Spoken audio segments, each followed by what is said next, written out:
أعوذ بالله من الشيطان الرجيم. بسم الله الرحمن الرحيم.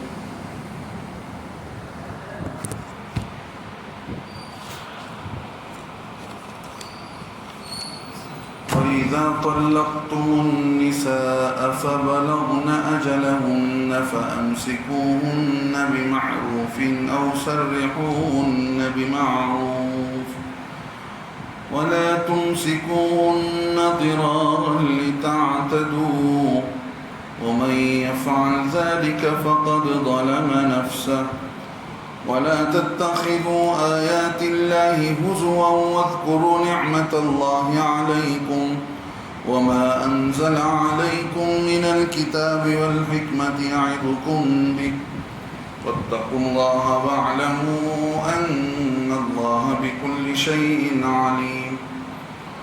وإذا طلقتم النساء فبلغن أجلهن فلا تعضلوهن أن ينكحن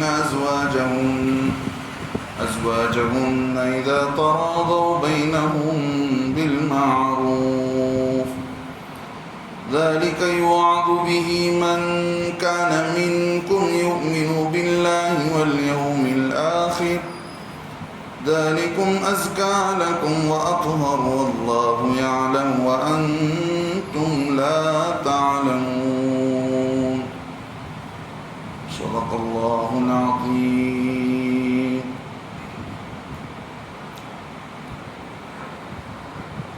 پچھلی مجلس میں آپ حضرات کے سامنے 3 طلاق کے متعلق کچھ باتیں بیان کی گئیں. دراصل شریعت نے طلاق کو ناپسند کیا ہے، لیکن اس ناپسندیدہ طریقے کو استعمال کرنے کی ترتیب بھی بتائی ہے. آسان طریقہ عورت کو اپنے نکاح سے الگ کرنے کا یہ ہے کہ آدمی اپنی عورت کو 1 طلاق پاکی کے زمانے میں دے دے گا، تو پھر اس پاکی کا زمانہ گزر جا کر ایسی پاکی جس میں آدمی نے بیوی سے صحبت نہ کی ہو، اگر 1 طلاق دے کر چھوڑ دیتا ہے تو عدت کے ختم ہو جانے کے بعد رشتہ خود بخود ٹوٹ جائے گا. اس کو طلاق احسن کہا گیا فقہا کی جماعت کی نظر میں. اور حضرات صحابہ رضی اللہ عنہ بھی اکثر یہی طریقہ اختیار کرتے تھے. اس زمانے میں 3 طلاق کا رواج ہی نہیں تھا. 3 طلاق چونکہ اور وہ بھی ایک مجلس میں 3 طلاق، اس کو طلاق بدعت کہا گیا. اور اللہ کے نبی صلی اللہ علیہ وسلم کے زمانے میں حضرت محمود ابن لبید رضی اللہ عنہ کی روایت ہے، فرماتے ہیں اللہ کے نبی علیہ السلام کو ایک آدمی کے متعلق یہ بتایا گیا کہ وہ جو ہے اپنی بیوی کو ایک ساتھ اس نے 3 طلاق دے دیا.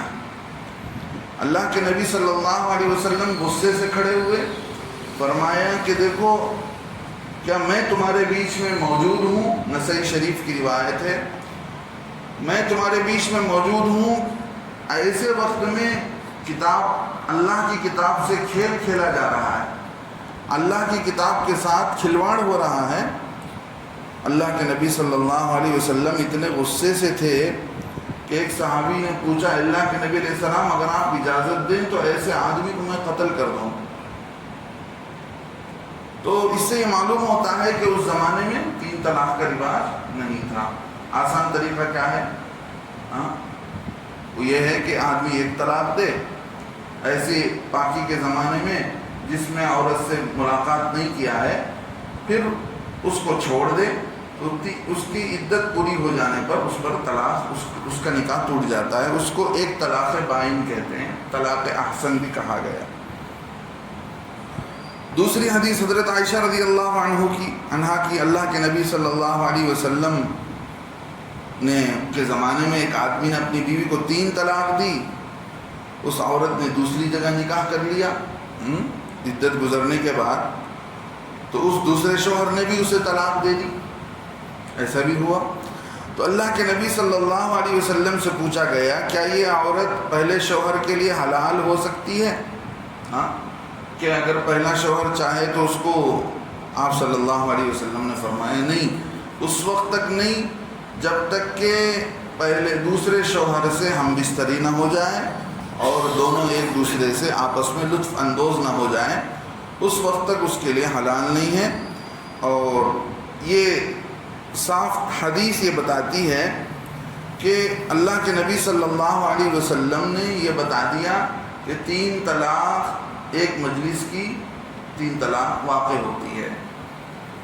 اگر اللہ کے نبی کے زمانے میں ایک مجلس کی 3 طلاق 3 نہیں شمار ہوتی تو پھر کیوں یہ بات پیش آتی؟ ایک روایت، ایک ضعیف روایت ہے جس میں یہ بتایا گیا کہ اللہ کے نبی کے زمانے میں جو ہے لوگ طلاق دیتے تھے اور 3 طلاق دے کر ایک شمار کرتے تھے۔ پھر حضرت عمر رضی اللہ عنہ نے ان کو جمع کیا، جمع کرنے کے بعد اس 3 طلاق کو 3 نافذ کیا اور یہ فرمایا کہ جس میں اللہ رب العزت نے لوگوں کو مہلت دے رکھی تھی، لوگ اس معاملے میں کیا کرتے ہیں؟ لوگ اس معاملے میں جلدی کر رہے ہیں، لہذا ہم شریعت کے اس حکم کو جو اللہ نے لوگوں کے لیے نافذ کیا ہے ہم کیوں نافذ نہیں کرتے؟ یہ روایت ضعیف روایت ہے۔ اسی ایک روایت کو رکھ کر بعض لوگ اہل حدیث طبقے کے یہ کہتے ہیں کہ دیکھو ایک مجلس میں چاہے کتنی بھی طلاق دی جائے تو وہ ایک ہی شمار ہوتی ہے، اور چونکہ شریعت پر عمل کرنے کا رواج نہیں ہے، لوگ جانتے بھی نہیں ہیں کہ کیسے جو ہے 3 طلاق دینی چاہیے اور کیا طریقہ ہے، کیا طریقہ ہے، کیا ہونا چاہیے۔ لوگ جو ہے اس معاملے میں جلدی کرتے ہیں اور 3 ہی طلاق دے دیتے ہیں۔ تو اللہ کے نبی صلی اللہ علیہ وسلم نے کے زمانے میں لوگوں کو ایک قسم کی مہلت تو دی تھی، وہ مہلت یہ نہیں تھی کہ بھئی ایک ساتھ 3 طلاق دینے کا رواج عام ہو جائے۔ اس زمانے میں بالکل یہ تصور ہی نہیں تھا کہ لوگ ایک ساتھ 3 طلاق دینے لگیں۔ اب اللہ کے نبی صلی اللہ علیہ وسلم نے 3 طلاق کو 3 نافذ کیا۔ یہ حدیثوں میں موجود ہے کہ اللہ کے نبی صلی اللہ علیہ وسلم نے فیصلہ فرمایا باقاعدہ کہ 3 طلاق ایک مجلس کی 3 ہی ہوتی ہے۔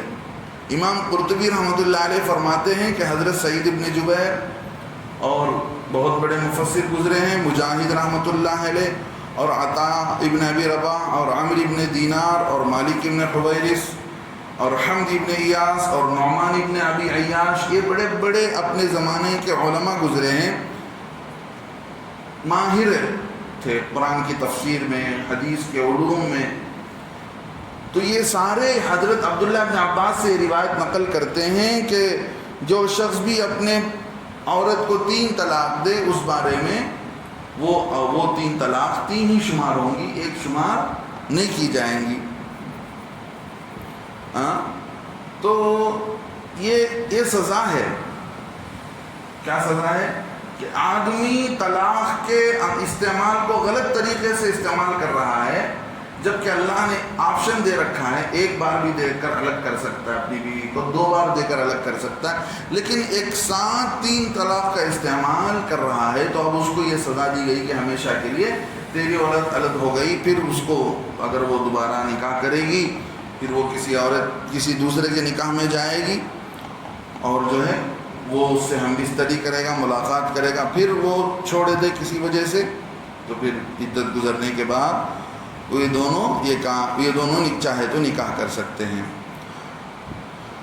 تو اس سے یہ معلوم ہوا کہ حضرات صحابہ رضی اللہ عنہ کے زمانے میں، تابعین کے زمانے میں، تابعین کے زمانے میں بالکل جو ہے 3 طلاق کو 3 ہی مانا گیا، اور جو روایتیں جس کو لے کر اہل حدیث حضرات یہ استدلال کرتے ہیں کہ بھئی 3 طلاق ایک ہی ہوتی ہے، ہمارے لوگ بھی جیسے میں نے بتایا پچھلے جمعہ کہ ہمارے بھی بہت سارے لوگ مسئلہ ان کے پاس لے جاتے ہیں، لے جا کر فیصلہ کرا لیتے ہیں کہ بھئی نہیں وہ 3 جو ہے 3 حساب میں نہیں ہے بلکہ ایک ہی ہے۔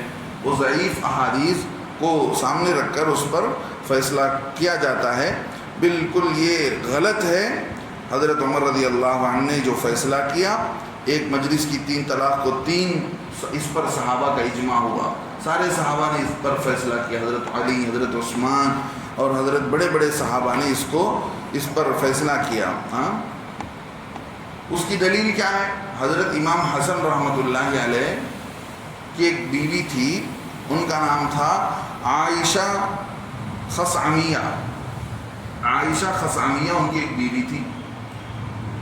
حضرت علی رضی اللہ عنہ کا انتقال ہوا تو انہوں نے حضرت حسن سے کہا کہ تمہارے لیے خلافت مبارک ہو۔ حضرت علی کا انتقال فطری طور پر نہیں ہوا تھا، یعنی جیسے عام لوگوں کو موت آتی ہے ایسی موت نہیں آئی تھی حضرت علی کو۔ حضرت علی رضی اللہ عنہ کو کسی ظالم نے، یہودی نے شہید کیا تھا، تو بیوی سے پوچھنے لگے میرے باپ کا انتقال ہونا تمہارے لیے خوشی کی بات ہے؟ باپ کے انتقال، باپ خلیفہ تھے تو بیٹے کو بیوی نے کہا خلافت مبارک ہو کہ تم خلیفہ بنائے جاؤ گے۔ لیکن حضرت حسن نے کیا سمجھا، اچھا میرے باپ کا شہید ہو جانا تمہارے لیے مبارکبادی ہے، جاؤ میں نے تمہیں 3 طلاق دیا، یہ کہا اور ان کو اپنے نکاح سے الگ کر دیا۔ ان کو مہر جو ان کا تھا وہ ادا کیا، اور بھی کچھ چیزیں ان کو جو ادا کرنی تھی ادا کی۔ ادا کر کے فرمایا، اللہ کے نبی صلی اللہ علیہ وسلم کی حدیث ہے، اللہ کے نبی علیہ السلام نے فرمایا ایما رجل طلق امرأته 3 عند الإقراء او 3 بتت لم تجعل له حتى تنكح زوجا غیرہ۔ اللہ کے نبی علیہ السلام نے یہ فرمایا، جو شخص اپنی بیوی کو 3 طلاق دے دے، حیض کے وقت ہو یا کسی اور طرح سے، تو اس کے لیے حلال نہیں ہے یہاں تک کہ وہ عورت کسی دوسرے سے نکاح کر لے۔ سمجھ رہے؟ یہ حدیث پڑھ کر حضرت امام حسن نے فرمایا کہ وہ بیوی میری، اگر میں اسے اپنے نکاح میں دوبارہ لے لیتا، اگر یہ حدیث اللہ کے نبی علیہ السلام نے بیان نہ کی ہوتی، بلکہ جب کہ اللہ کے نبی صلی اللہ علیہ وسلم نے بیان کر دیا ہے تو میں کیسے؟ تو ایک مجلس میں 3 طلاق سے 3 واقع ہوتی ہے۔ یہ حضرت حسن رضی اللہ عنہ صحابی ہیں، اللہ کے نبی علیہ السلام کے نواسے ہیں، حضرت علی کے بڑے فرزند ہیں۔ تو ان کی اس روایت سے معلوم ہوا کہ انہوں نے اپنی بیوی کو کہا اذهبي فانت طالق 3، چلی جا تو 3 طلاق ہو، تجھے پڑ گئے۔ تو کیا معلوم ہوا؟ یہ صاف حدیث ہے۔ لہذا آدھا تیتر آدھا بٹیر والا کام نہیں کرنا چاہیے۔ زندگی بھر رہے حنفی مسلک پر، بیٹی کو یا بہو کو طلاق دے دیا گیا، بیٹے نے 3 طلاق، تو جا کر فیصلہ کہاں کرا رہے ہیں؟ اہل حدیث لوگوں کے پاس کرا رہے ہیں۔ یہ معاملہ نہیں ہونا چاہیے۔ اللہ فرماتے ہیں وَإِذَا طَلَّقْتُمُ النِّسَاءَ